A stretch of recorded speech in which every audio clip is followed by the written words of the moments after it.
Hey guys, it's me, Angel, and we are back with another episode of Behind the Mic. Today I am joined by a very special guest. I have Edmond Oneal, president of Northeast Indiana Works. Welcome to the show, Edmond. Thank you for having me. Now, I understand you play a huge role when it comes to just employment opportunities and access to jobs here in the city. Tell me about your position and what it is that your organization does.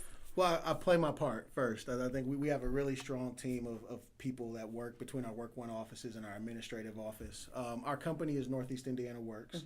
Mm-hmm. We are the Workforce Development Board for Northeast Indiana, or staff to the Workforce Development Board for Northeast Indiana. And then we also have oversight of 11 Work One centers, the one in Allen County being on Rudisill. Mm-hmm. So typically what we do, most people think of the Work One office as the unemployment office still, which is unfortunate because it's not that at all. Right. It's actually an employment and training office. So the intent of the people who work there is to connect individuals either directly to the job market or to help them find training that will make them more employable once they're ready to connect to the job market. Awesome. Now, you're also connected with the Mayor's Initiative Fort Wayne United, correct? Right. Tell me in what capacity you're involved and why it was important for you to be a part of such an impactful initiative here in the city. So I am one of 3 co-chairs for the Workforce Development Committee, a part of Fort Wayne United, along with Carolyn Overett and Dennis Roars. It's a critical need. I mean, if you talk to any employer in our community right now, they'll all tell you they need employees. Yes.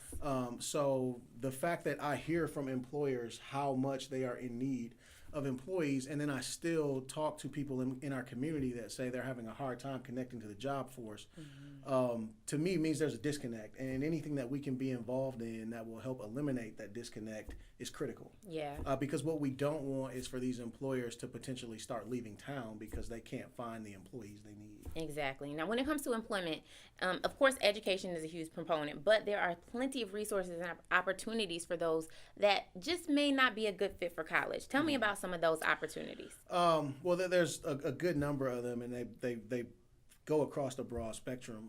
But for those that are not interested in college, I think first you have to define what college means.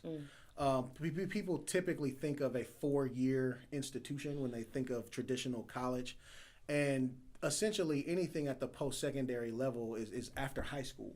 So it could be a short-term certificate, which honestly they range from as short as 3 weeks to 16 weeks. Wow. It could be a technical certificate, which is usually a year. An associate's degree of some kind, which is usually around 2 years, and then your traditional 4-year credentialing. Mm-hmm. Now, you work with a lot of trade opportunities, too. Mm-hmm. I know the trades are really a great opportunity to come out of high school, get some certification and training, and then earn a pretty significant salary out of high school. Tell me about that particular opportunity. Yeah, so we've partnered with the Northeast Indiana Building Trades, and you can actually go directly to their website and find out more information on this. It's neibt.org, and to run a program called Building Futures.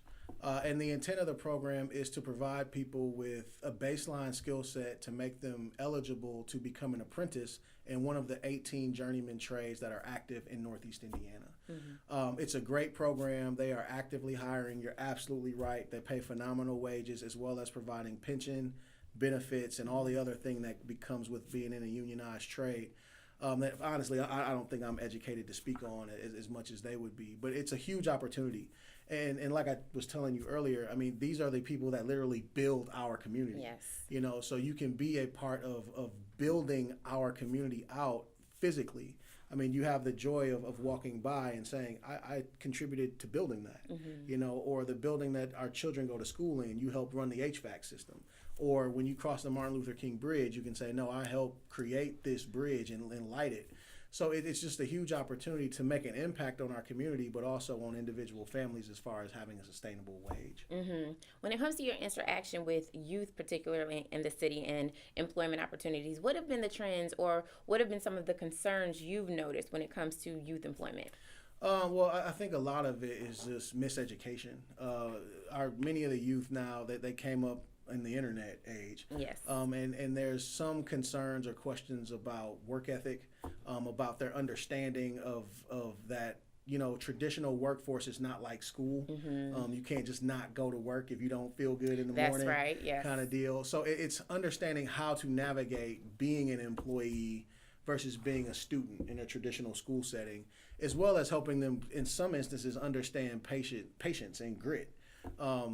Being an employee is not like being a student. I mean, you have to work at it. It's not on demand. You can't get the results you want by Tuesday all the time. Right. But sticking to a task, a goal, a project, working their way up the corporate ladder, whatever that ladder may be, or whatever their interest may lie, is just new to them. So it's helping them understand there'll be some bumps in the road, but they need to stick to it. And how people that are looking for employment opportunities, how can they connect to your organization? Come to the Work One Center. The big thing is come to the Work One Center on Rudisill. We have a Facebook page. It's Work One Northeast. We also can look at our higher level administrative page, which is Northeast Indiana Works, which is more so for the region, the 11 counties we service. But any of those ways are really easy. Like I said, the easiest is to walk into the Work One Center. It's open from 8:30 to 4:30 Monday through Friday. So there you have it. We've been joined by Edmond Oneal, president of Northeast Indiana Works and critical member of Fort Wayne United. For more details on how you can get your youth involved or become a mentor, simply go to fortwayneunited.org. Stay tuned for more Behind the Mic to come.